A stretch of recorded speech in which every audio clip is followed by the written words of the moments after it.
کسی دوست نے سوال کیا ہے کہ اذان ہوتی ہے تو اس وقت کتا بھونکنا شروع کر دیتا ہے، زور زور سے چلاتا ہے، بھونکتا ہے۔ اب وہ کہتے ہیں کیا یہ کتا منحوس ہے اور اس کو مار دینا چاہیے یا نہیں؟ اس کتے کو نہیں مارنا، بھونکنا کتے کی عادت ہوتا ہے، لیکن اذان کے وقت خاص طور پر کتے کا بھونکنا عین ممکن ہے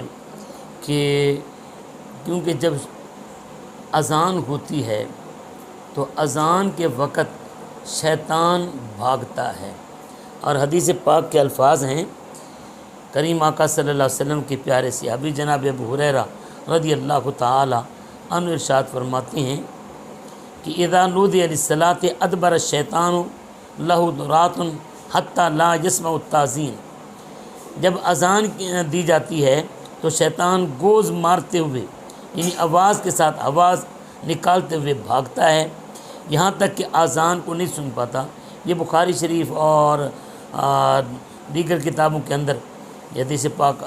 سنن ابی داؤد کے اندر، سنن دارمی کے اندر، مسند امام احمد کے اندر یہ حدیث پاک موجود ہے۔ کیونکہ جانور شیطان کو دیکھتے ہیں اور فرشتوں کو بھی دیکھتے ہیں، تو عین ممکن ہے کہ اس کی کو بھاگتے ہوئے کتے نے دیکھا ہو اور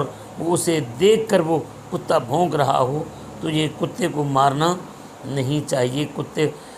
کا بھونکنا اگرچہ یہ اذان کے وقت اچھا نہیں ہے، لیکن کتا اس میں کوئی اتنا وہ گناہ گار نہیں ہے کہ اس کو جناب آپ مار دیں۔ لہٰذا یہ ذہن میں رکھیں کہ کتے کا بھونکنا اس وجہ سے ہو سکتا ہے، عین ممکن ہے کہ وہ شیطان کو دیکھ رہا ہو۔